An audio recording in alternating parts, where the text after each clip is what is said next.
We'll get started on the meeting. First item is approval of the agenda.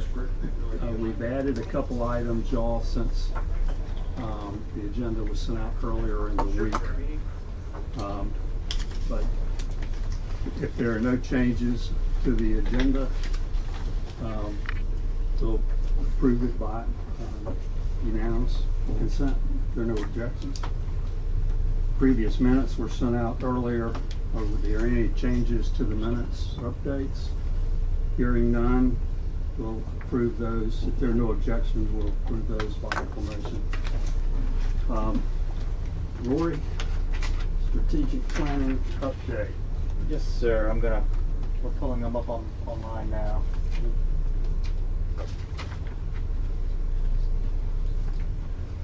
Can I move the chair? Yeah. You need to get these back?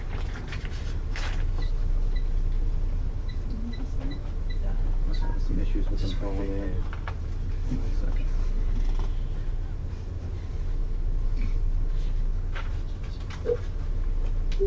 Please enter your access code followed by the pound or hash sign.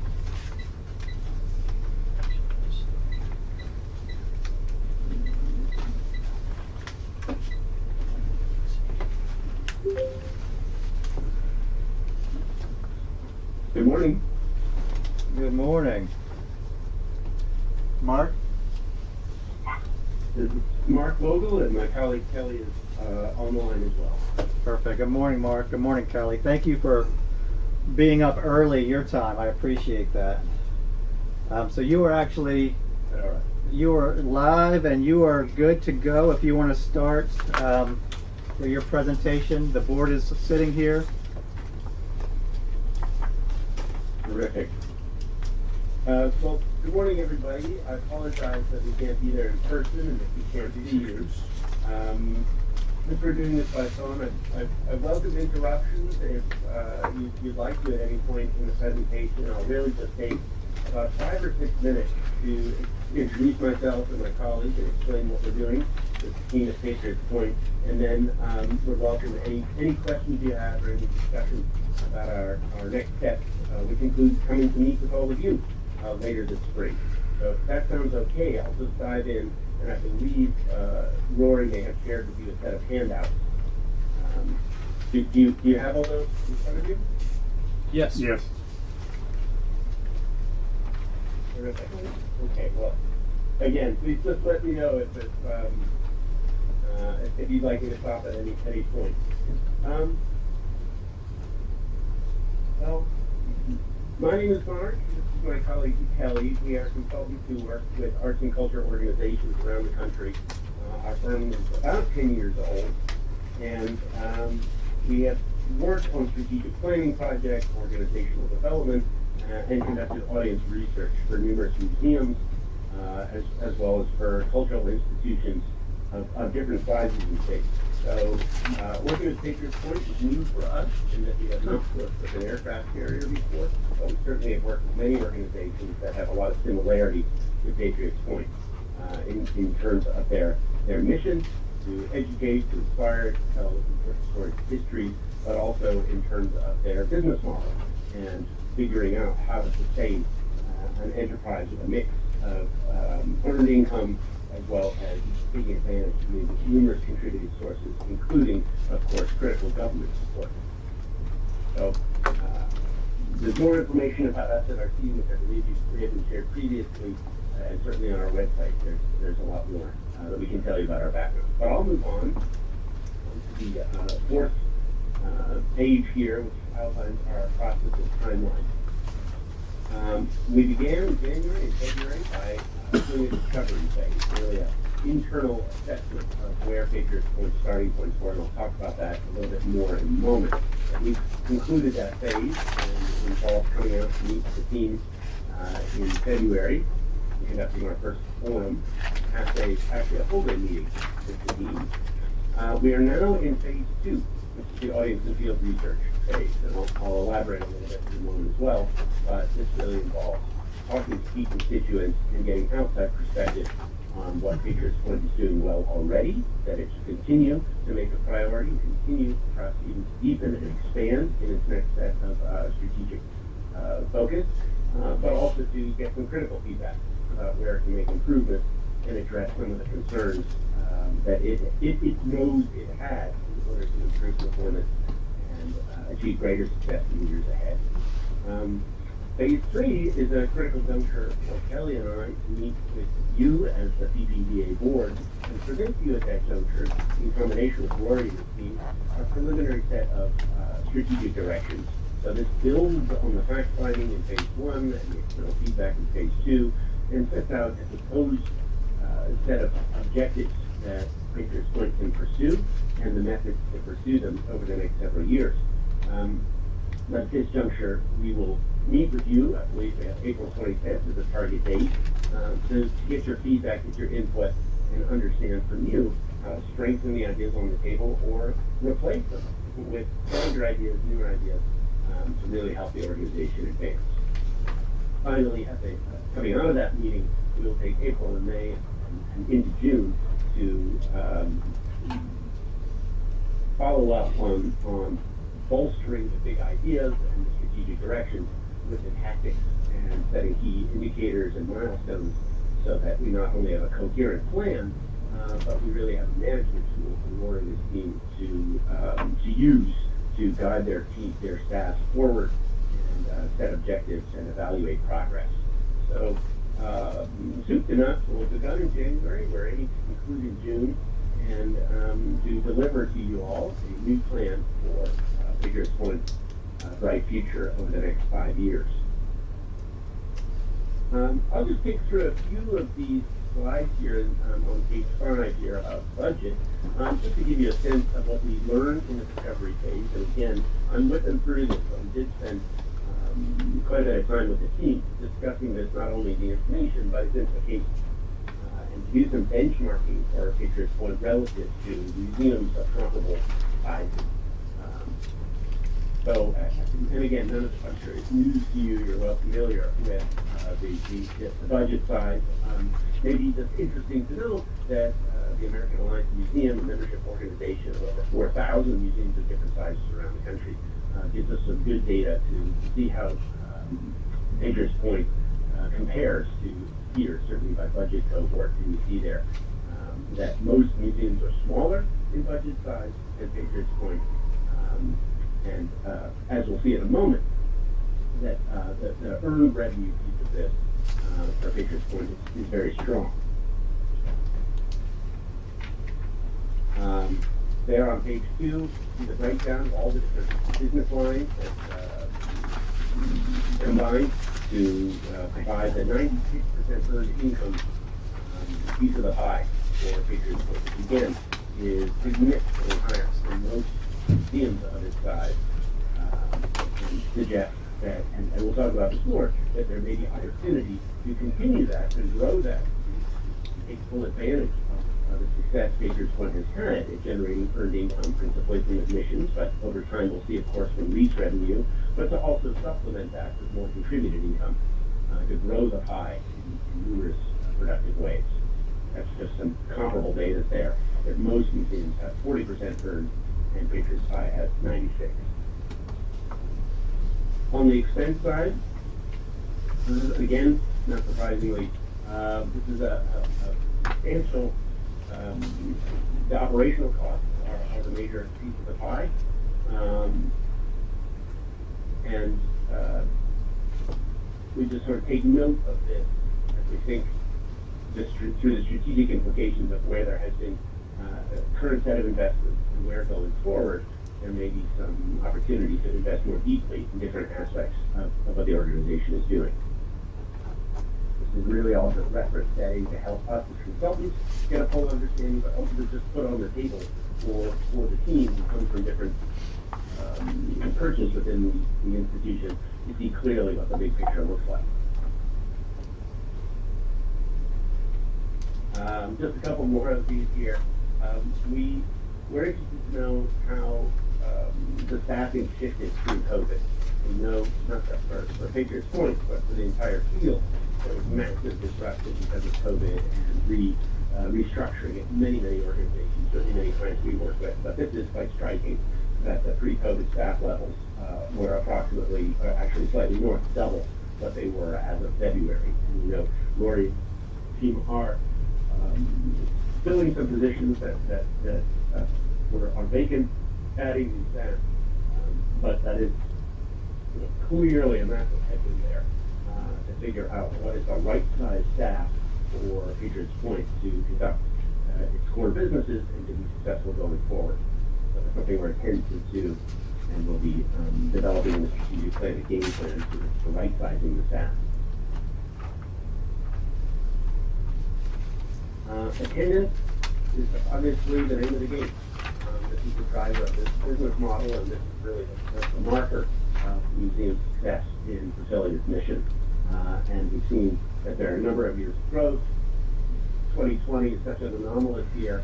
We actually looked at that 200,000 figure, and certainly compared to many of the museums we work with in cultural institutions that do exhibit and depend on that critical mix of locals and tourists.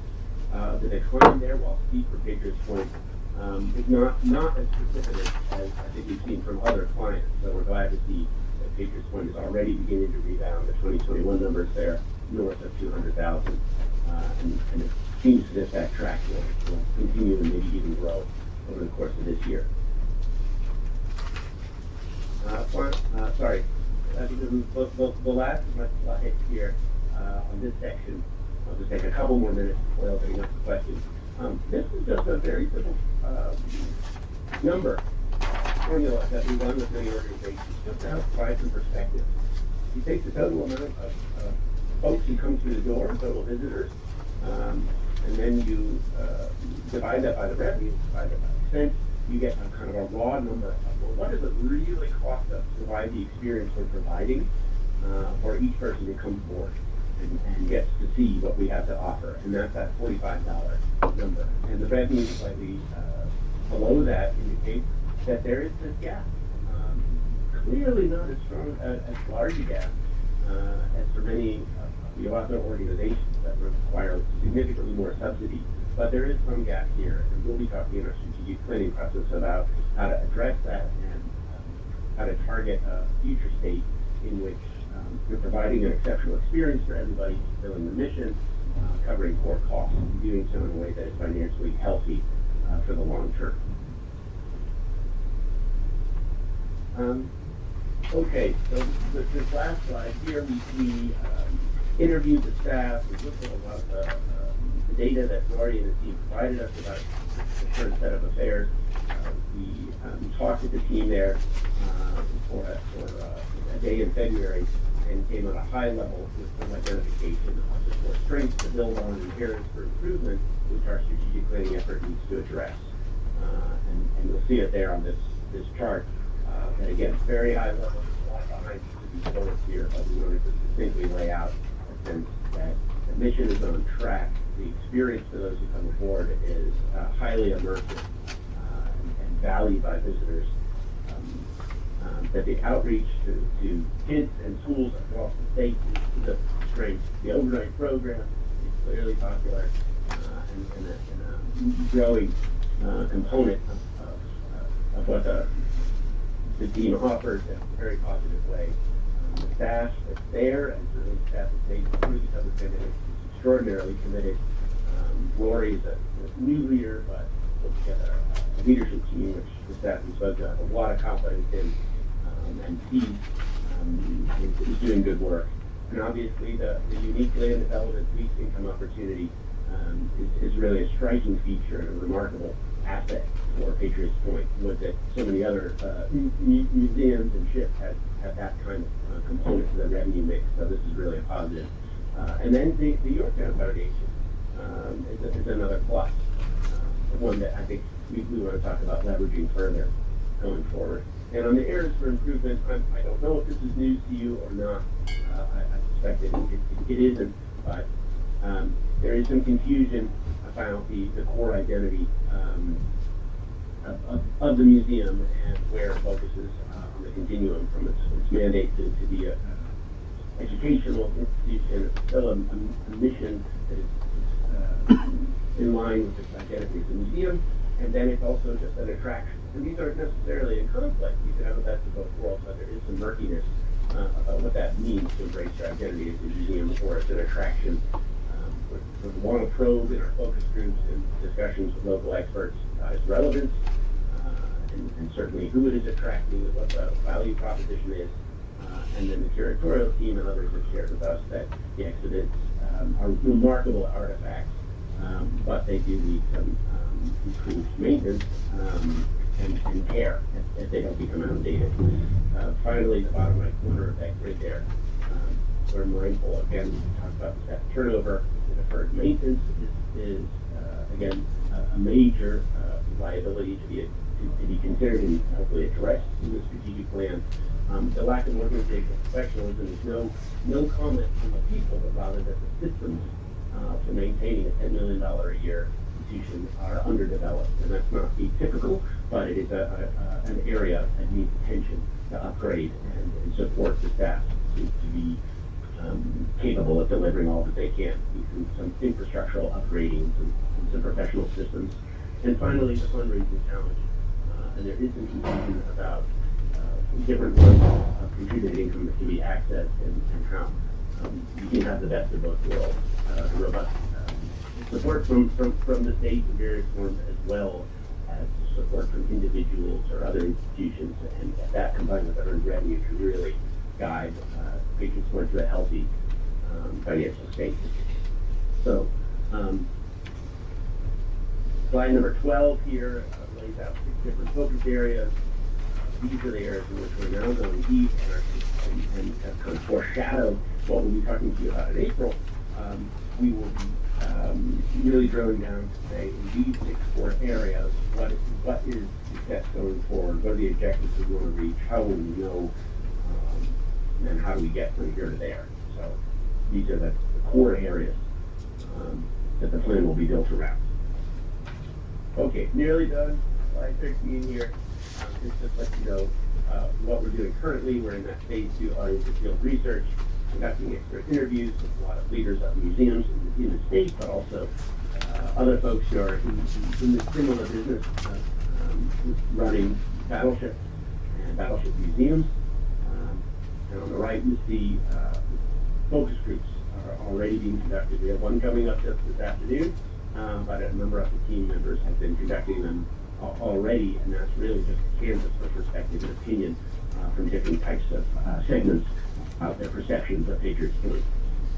Also, we're running a 5-minute survey with visitors currently, just rolled out yesterday, and that's just a gut check about when somebody comes aboard, what's their reaction, what do they like, what if anything do they not like. And then in the bottom right corner, we'd like to set up some interviews following today's meeting for Kelly and I to hop on a phone call or maybe a video conference with each of you on the board over the next several weeks, and just listen to your take on Patriots Point, what strategic priorities are front of mind for you, and that will help us prepare for a conversation in person with you all on April 26th.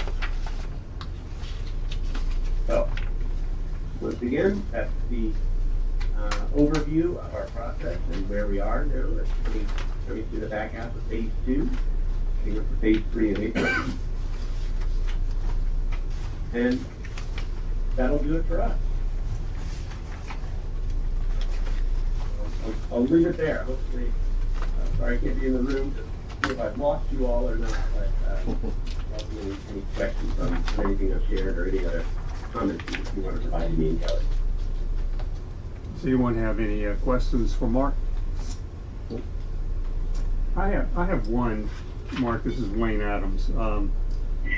What can you tell us about April 25th? What we should be expecting? I'm sorry, Wayne. Do you mind repeating the question? What should we be expecting on April 25th when you meet with the board? Great question. So on April 25th, we're going to meet with you and do a few things.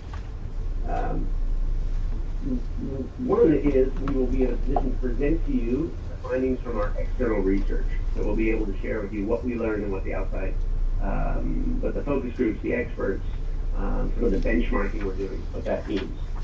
But the core of the meeting will be a presentation of some preliminary strategic directions and long-term objectives. So you'll see there on slide, or page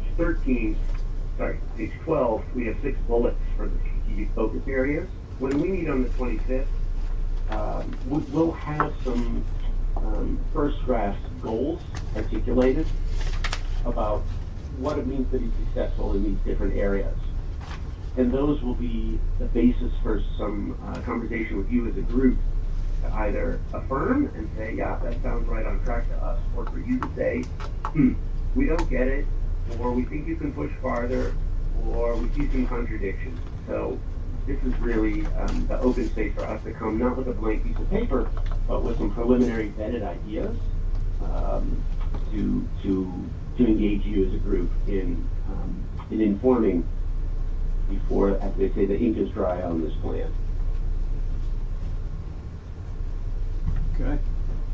Well, great.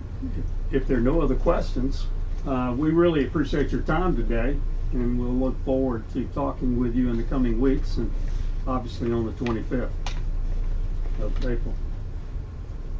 Sounds good. We look forward to it as well. We will let you have a great rest of your meeting this morning, and we look forward to following up and talking to you individually very shortly. Thank you. Thank you, Mark. Okay. Thank you. Take care. Thank you, Kelly. Bye. Okay.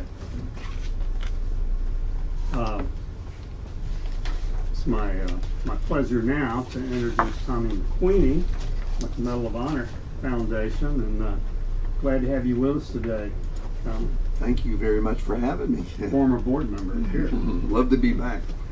I did want to thank y'all. I think it's the timing of coming before the Patriots Point board to keep y'all informed. I think Will and I have talked about this, Susan and I have talked about this, but I think it's very important that you always know where we are and what we're doing. And we're very proud of what we're doing. So I can give you an update on that. But before I get too far into it, did want to introduce, we did a national search to find a CEO and Chief Development Officer. So we're there. We're starting well into our fundraising campaign. And that gentleman is here today, and I want to introduce Tom Mundell. Tom's from Pittsburgh, and what impressed us so much about Tom is he's been in this business, first of all, he's a veteran, but he's also been in this business for more than 40 years. And we did the research and found that every campaign he's ever been on has exceeded goal. So he's the guy that gets the job done, and we want to get the job done. Of course, it's very, very important to us. I did want to tell you a little bit about where we are. One of the mandates that came from this board smartly is sustainability. And so when we started looking at this with fresh eyes, we looked at it as, okay, are we a museum? And that answer is yes, we are a museum, but we need to be more than a museum. We need to be something that's national, that we can do some things with younger people, like the character development program that's already been well established by the Congressional Medal of Honor. And we went to the society itself to talk about this.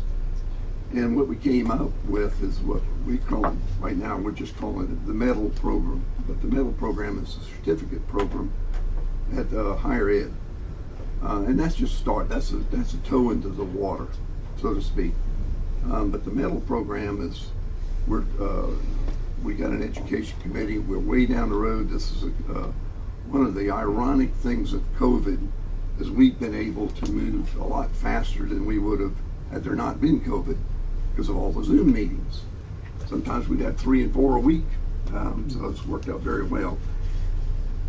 We were able to work towards collaborative agreements with the Moore School up in Columbia at USC. Also with Johns Hopkins University. Johns Hopkins, by the way, the gentleman that's there, some of you have met, Justin Hamash, is also a veteran airborne ranger, and he's a PhD, and we're looking to bring him on to head our program as the executive director of the education program of somewhere around June 1st. We've also been able to, we've had, I don't know, 6 or 7 meetings now with the Citadel, the Krause Leadership Center at the Citadel, if you know them well. So all that's going well. We're working towards doing some joint symposia. I think the first one we'll do will be in Columbia with the Moore School. So that's developing, again, well ahead of schedule. We talking about the number. You know, when we first started this, we were talking $45 million. Of course, you know, a lot of things have changed. Really paying attention more to the sustainability into this, in addition to sustaining the education program. And we've moved that number to 62 million. You need to know that. About 30 million. It was originally priced at 27 million, but we're finding these prices are going up at 1% per month. So we're about 30 million for the building itself, 12 million for the exhibits. Then we've got some, you know, contingencies, about 10% of those two numbers. And then we're adding in the education platform, which is around 9 million. And then the sustainability funding that we think would be 3 to 4 million. So that's why we came up with the 62 million. We've got ongoing fundraising. We're really kind of gotten pretty aggressive about the fundraising. So we're at second meetings and so forth with several institutions and private individuals, and these look very, very promising. Several corporations, and we're in our silent phase. I'd like to say our start date's April 1st to give him 30 days, but we really started on this before March 1st, before Tom came on board. And I think Tom's happy about that because it's some work he doesn't have to do, so it's already kind of set up. So we're moving that forward. But yeah, we're looking for things, working with corporations, individual donors, grants. We'll get a grant writer. We've got our some other good things going on. Just this week, I went up to Columbia and spent a good amount of time. I was telling Brandon about meeting with about 30 senators up at Columbia. Not necessarily always the senators' offices sometimes, because not all of them were there. But anyway, we're getting the word out there. I got an appointment with the governor last night. You were there. So that was a good turn of events. I got back in town Tuesday evening in time for the Charleston County meeting, and they voted unanimously to start paying us their $5 million in 10 payments of $500,000 a year, and that went unanimous. That was great. Town of Mount Pleasant, I don't know if somebody's in this room is related to that, but with his leadership, we were able to get the balance of the funds that they had committed to us. So the $3 million from the town of Mount Pleasant is completely paid. Thank you again, Will. Appreciate your leadership. So I won't take any more of your time. I'll open it for questions, but I will tell you this. I am available.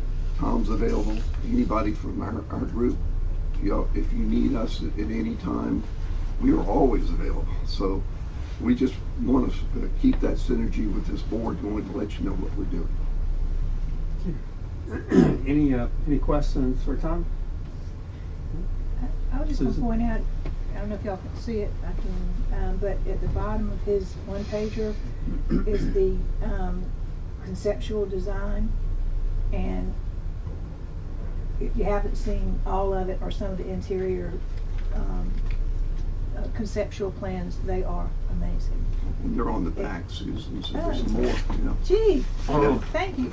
But it is, the thought that went into this design, the wavy lines that you see are actually inspired by the American flag, and as the sun, it's a lot of glass on the water side of that building, but as the sun moves through the day, the shadows will be a rippling kind of effect, which is, I think, very clever, and it's just going to be a really important, and museum is going to be conservative education-wise and really reflect their stories, but it's also going to be very state-of-the-art, I think. So, congratulations, Tommy, on all that work that's been done. McBain did all this for us. They did a fabulous job, and then Healy Kohler out of Washington did the interior. And the other thing that's mindful of, you can see the lean of the flagpole. That's to remind you of Iwo Jima. So that's the whole concept. Is the flag is what unites us, and so we feel like our whole deal is about bringing the country back together through education. And that education is not just at college level, it's adult education will be into that sphere as well, into nonprofits, into the military, into medical. I might have skipped one or two, Tom, but we're looking at several platforms to take the leadership of the Medal of Honor there. And with the endorsement of the society, it's been very, very helpful to us. So we're very thankful of that. So we've got a lot of ground to cover, but we're excited about it. I hope you can tell that. And we feel like this is the right time for this country to be looking at something like this. $166 billion were spent in 2019 on leadership from corporations. $166 billion. So I don't know what that's going to be, but we know that there's people out there that need leadership and are looking for it. And what better brand could you have than the Medal of Honor? Absolutely. Yeah. Any other questions, comments? If not, really impressed with what y'all been doing. We appreciate the work you're doing and you taking time to come today. Really and I can come anytime y'all need me. I will be here. So, and I want to thank everybody on this board has helped me in some way. I just had a great conversation this morning with Darwin. You know, you guys have been unbelievable in helping us, and thank you for that. Well, we want to see you succeed for sure. We Thanks. expect you to. And Tom, welcome, and we look forward to working with you. Thank you, sir. Great. And I'm going to try to breadcrumb him back out. Thanks. See you. And everybody got their invitation to next Friday, the thing at Town Hall, the wreath laying's here in the morning. And I know they're getting their own videographer. I know the town's going all out because it's really going to show Patriots Point, Mount Pleasant in this effort. Yeah, I don't know if y'all know about the flag that we're going to drape over Patriots Point Boulevard. They've got a recipient's flag that's 28 feet wide and 40 feet long, and it won't hang off any building. It's just too huge. So we're going to have 2 fire trucks on each side of Patriots Point, the big ladder trucks, and they've already done a trial, so they've got the rigging down. It won't be, gosh, I hope it works. And so there's a motorcade from here to Town Hall with the recipients. We're going to have at least 7. And so the motorcade will go, and we got these fancy cops, you know, with the motorcycles that make all that loud noise. It just kind of, you know, gives me goosebumps. I don't know about y'all, but it's kind of cool. So they'll be taking them over to Town Hall, and then we'll have that ceremony that'll last an hour. And then they're coming back, and so the real money shot will be the recipients' vans under that flag, and that, you know, Patriots Point in the background. So that's going to be an awesome day, and we just didn't want to miss any opportunity to put Patriots Point in the town and the center, the Leadership and Education Center, in a great light. So it's looking forward to it. Can't believe it's 1 week from today. We sat in this room, Rory, what, January? I think it was January on January. a cold, rainy day, and it seemed like a long way off, but here we are. And I want to thank the staff for their help too. Well, thanks to the town for all you do. Appreciate that. Awesome. Okay, thanks guys. Thank you. Thanks, Walter. Committee reports. Susan, Education, Museum, Services. Well, that's a hard act to follow, but we'll try. So, first of all, we want to welcome Meredith Tablet to Patriots Point. She's new in the Museum Services Department, and she is going to be an archivist and working on our collections and finding out what we have and really what our assets are and get us organized moving forward. And we're very grateful. And I know Melissa's probably real happy too. So a little bit. But anyway, welcome, and we're so glad you're here. Mike gave us a report from Museum Services ahead of the development. As you all know, we have some artifacts and some large guns and torpedoes and who knows what else in the parking lot that will need to be moved. And the museum in Galveston, that is a museum that has a connection to some of these artifacts, wants them. We're in negotiation with them now for them to pay to move and the calendar and all those kinds of things. And according to the, we have a museum policy about artifacts that was written in 2018, and it's very detailed and very lengthy, and the donation of these artifacts is absolutely in compliance with what the museum policy is.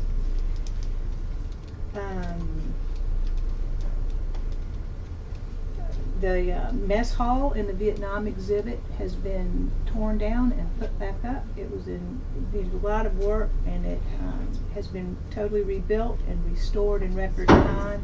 It's pretty much identical to what it was before, and of course a very accurate replica of a mess hall in Vietnam. And so that's wonderful work for that department to have gotten that done.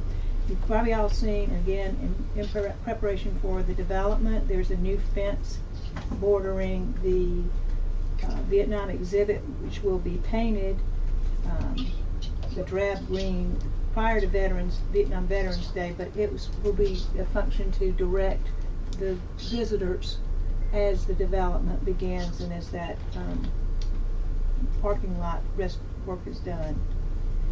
I'm going to thank the foundation very, very, very much for all the tires that have been replaced on the aircraft and helicopters. That project has been completed and all done.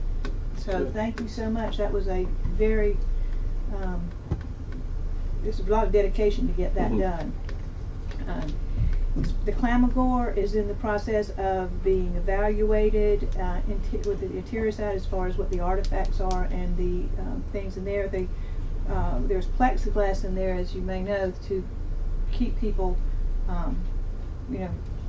directed, but all of that's been removed. And now the Museum Services Committee is and the education people are evaluating those artifacts to keep. And then there's the interior will be documented by filming before any of that sort of thing starts. An exciting thing that Melissa reported is that we have a World War II descendant that served on of someone that served on the Yorktown, had pristine maps from the war period with notes of the Yorktown stops and documents the movements in World War II of the Yorktown in real time at the time they were doing it. So that is going to be displayed in our Fragile Collections exhibit, which continues to be a real asset to the visitors that are coming on board. And one kind of cool thing is some of the guns that have to be relocated, the Dahlgren guns, which I'm no weapons expert, but I understand they look like the cannons on the battery, the soccer team's logo. So they're going to be moved over to their stadium side. Oh, really? Over there for them. So that's kind of cool. And You mean again, the Mount Pleasant battery? Is that what it's called? Well, we're making change the name on it. Okay, the Mount Pleasant Battery, formerly the Charleston Thank Battery. you. And again, thanks to the Yorktown Foundation for help with all of those pieces of it. And education, Keith gave us a great report yesterday, and they've used this time to reorganize. COVID has changed education for everyone. Keith is in contact with Columbia about how our programs fit into curriculum and the needs of the evolving education issues, so to speak, as COVID goes away and schools are trying to find their way. One of the things that he has been told is that video learning is not, which has been a bit part of what we've done, which with our distance learning, is not desired now. So there's a lot of support for the students to visit here. We have a new book, and it's written about the Yorktown, and this is very popular, and it's about the engine room. And so this is sort of STEM oriented as far as that goes, and that's been very well received. The other two books have been revised and again are in distribution with the conditions that we have set and that the State Department wanted. Teacher conference, 28 of 78 districts have already signed up teachers to come in June, and they've responded and they're going to spend the night. So that's going to fill up much quicker, I think, than we even thought. The Flight Academy, the issues are being resolved in there. There's going to be a curriculum developed and reviewed, and again, that's going to be utilized differently for the students instead of the 3-segment learning pieces that were pretty in-depth. That will be modified to serve more students and its capabilities.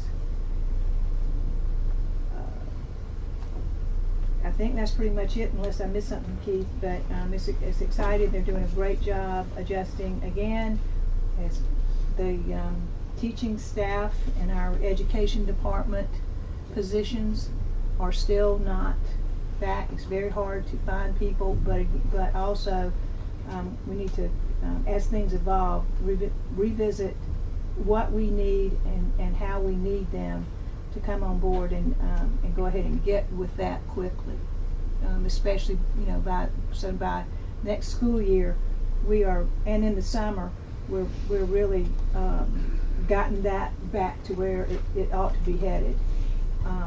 Overnight camping has restarted, as you all know, and Sarah gave us a really exciting report yesterday, and I would like for her to give it today, and she's agreed to do that because I think she does it so well. Oh, thanks. Hello, everyone. Again, I'm Sarah. I'm in charge of our overnight programs here at Patriots Point. So just a few things to get y'all updated. We did launch in January, if you remember. I think that was like the week that we were having board meetings. So anyway, a lot of exciting things have happened since then.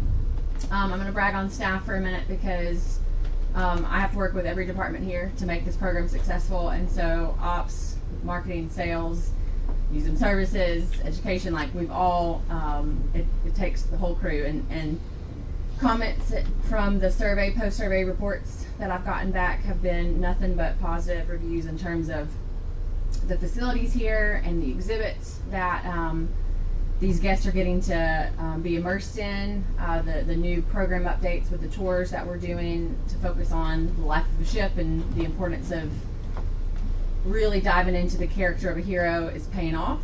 And so I'm really excited about that. A few comments that they've responded is that, they've been here multiple times and this has been their best experience that they've had here. Staff has been great. Exhibits, like I said, have been upgraded. Everyone's knowledgeable and welcoming, pleasant. So just to let y'all know that it is really exciting. Gotten a lot of great feedback. So far, we've collected over $260,000 in payments from overnight groups, and this is again just since January. And we do anticipate to have a little more than 5,000 guests by the end of June. So for relaunching something that was closed for so long, and in just a month and a half, as we were preparing for all of this, it's going really well. So I'm excited. I hope y'all are happy with the changes we've made, and we're going to keep trucking along. Thank you, Sarah. Yes, ma'am. A little addition to that, also, they've developed programs for these campers that are including Vietnam exhibit and integrating stories of the Medal of Honor back to the experience those campers have. And so that's ratcheted up as well. As y'all know, we had to limit COVID. We agreed to limit their numbers as long as masking and distancing and all that stuff was the thing of the day. And we discussed that yesterday, and I think Wayne has a motion that's already been approved in our committee, so it does not require a second to expand the number of campers. Yeah, the committee, the Museum Education Committee, passed a resolution yesterday to approve expansion of the camping program to 300 people from the current 200 people. That's about a 50% capacity, so it's still, adequate spacing and that sort of thing. So, as Susan said, that doesn't require a second as a committee bill.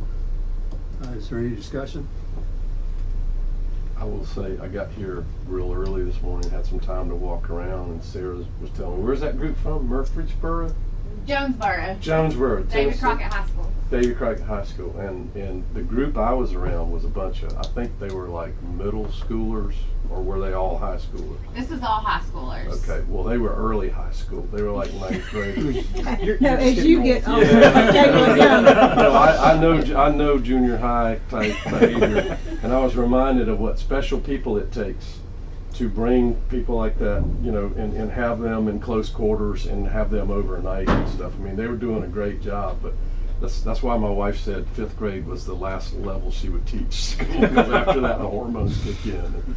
But they were having fun, and they looked like they were very engaged, and they all had on like matching, what did it say, Navy?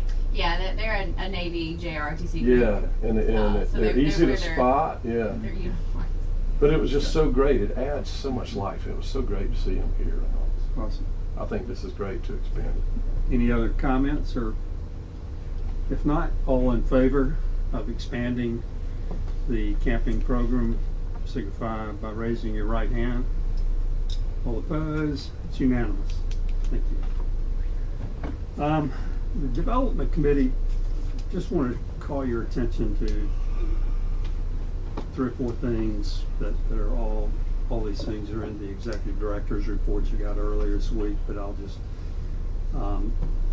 we're still waiting on DHEC's approval of the land disturbance. I say we, Bennett, I guess, is waiting on that approval before beginning on the temporary parking. As I understand it, it's pretty much gotten approvals through the town. It's, and the permit will come after the land disturbance permit, as I understand it, right?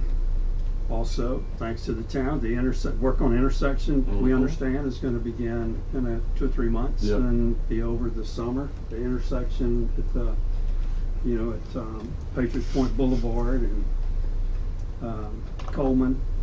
So we're looking forward to the finish of that. So I think it'll be great. Thank y'all for tackling that.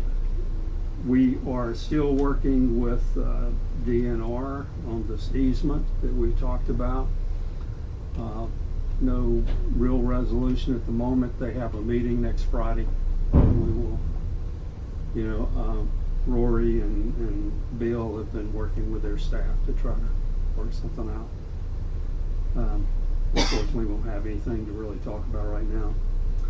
And one final thing is that we have a mediation scheduled on the 30th. Y'all are, I think, aware of that regarding the New Year's Eve. Hmm. deal. April 30th? No, March 30th. Any questions? Any of that? Just for Yes. somebody from the board will be representing us, I assume, at the mediation or no? Right. Yeah, I'll be there. I'll be Okay. there. Yeah, enjoy it. And I need to talk to Bill more about, whether we need more or what. I don't know exactly what the format is there. And possibly, Rory, we have currently there's a JBRC meeting scheduled the same day, and he may handle the JBRC with Brandon, and Bill and I'll go to the mediation. Finance Committee. Darwin? Okay. For starters, I want everybody to know that we have paid to the state of South Carolina the $700,000 due on the loan for our good ship. So all the numbers that I'm going to give you are after the $700,000 has been paid to the state. So our cash and cash equivalents, this is from July to February, we're at $2,700,000. Total cash on hand as of February 28th, and again after the loan is $9,935,000. Our total operating revenues from the period of July to February were $7,850,000, which are up from $4.6 million last year when it was somewhat slow. Operating expenditures were at $5,400,000, which are actually just slightly up compared to the time that we were under COVID restrictions. So that's very, very good in our operating expense. Our paid attendance is July through February was 169,000 versus 96,000 the same period last year. Camping, we had 591 people versus 0 last year. Admissions revenue was $4,100,000 compared to $2,200,000 last year. So admission revenue's up. Our gift shop was nearly $1.3 million, and that's up from $800,000 last year. So gift shop just continues to increase. Our lease revenue was at $2.125 million, and that's up from $1.4 million last year. Camping revenue is nearly $68 million compared to 0 last year. Parking was $355,000 compared to $210,000 last year. So every single category was up fairly substantially, kind of in the 40% range. One last number, total revenue July through February was nearly $7.9 million compared to $4.6 million last year. So we're doing real good. Just one comment about operations. There's a lot of stuff going on in the operations. There's an excellent report that's summarized in Rory's report, and you might want to take a look at it. Any questions? Questions? Rory, Executive Director? Absolutely. I've marked off everything that I was going to say as y'all said it. So you know what? That's okay. We can make this relatively short. First thing, I want to go back to the strategic planning for a second, and again, thanks Vogel Consulting.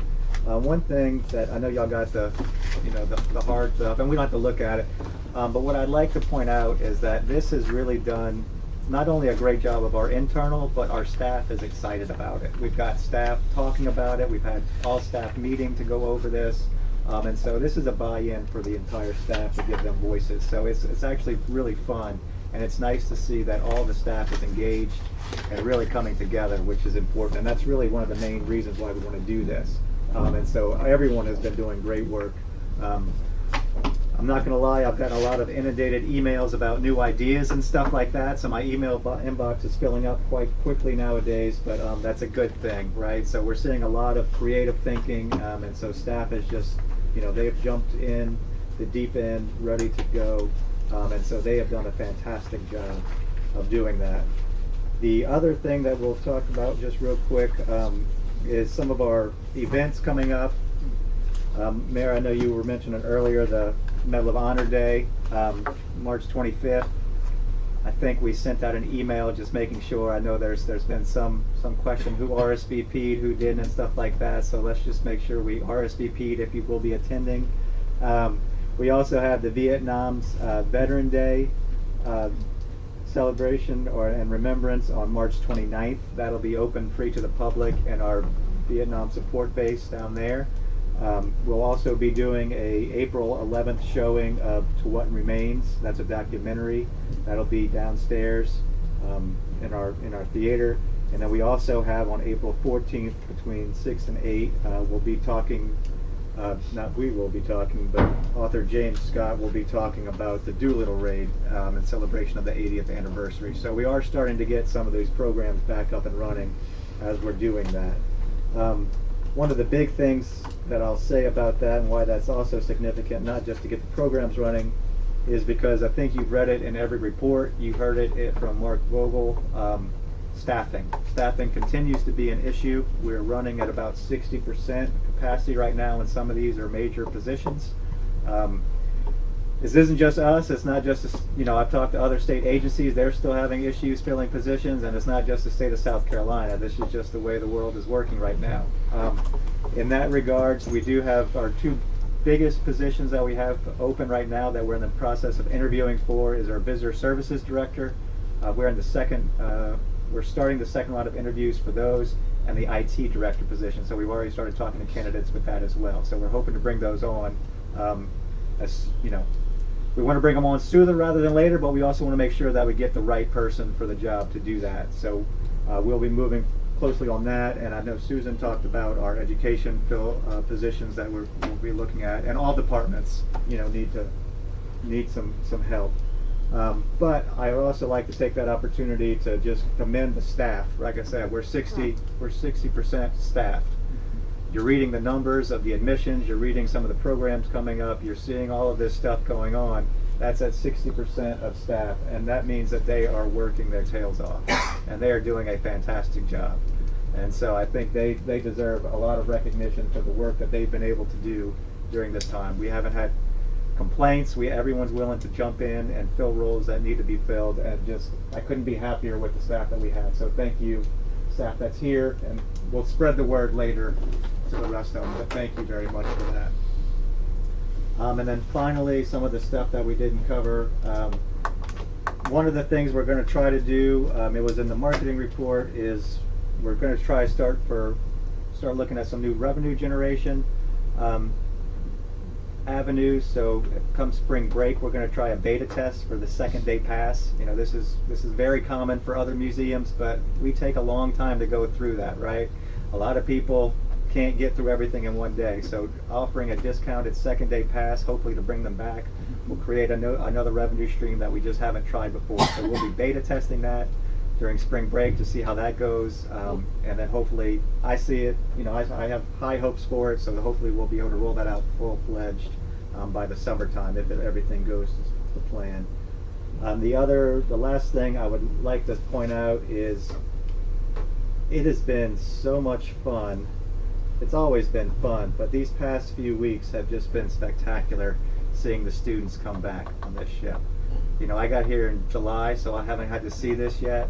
And Tiffany will tell you I have a spot outside of her desk. I feel like I bother her a lot, but I can see out that porthole, and I just watch those kids come up that pier, and it is just fantastic. And I talked to Keith.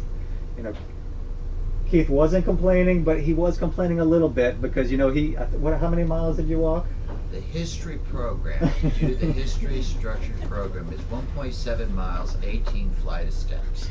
We call it the health state plan. So I tell my staff they can't complain, you're getting healthier. That's right. So we're getting healthier, but it is just fantastic. And Mary, you said it earlier. It just brings a special life to this ship to see these students back here. And so we are excited about that, and we're seeing those school numbers come back. A lot of the schools that have booked virtual programs are switching over, coming back to on-site programs, which is just fantastic. And so we're excited, and like I said, the staff has done great. So I think right now we're looking good. And if I could say, Sarah needs to be commended because her immersive program, what she's doing, I don't know what your distance is. If it's anything like that, I've seen Sarah do 3 tours in a day, and it's a lot of work and tasks. So it's an incredible program.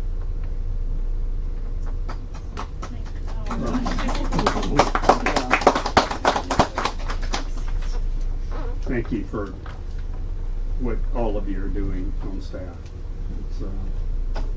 I'm more impressed every day with the things that we're doing now, so thank you.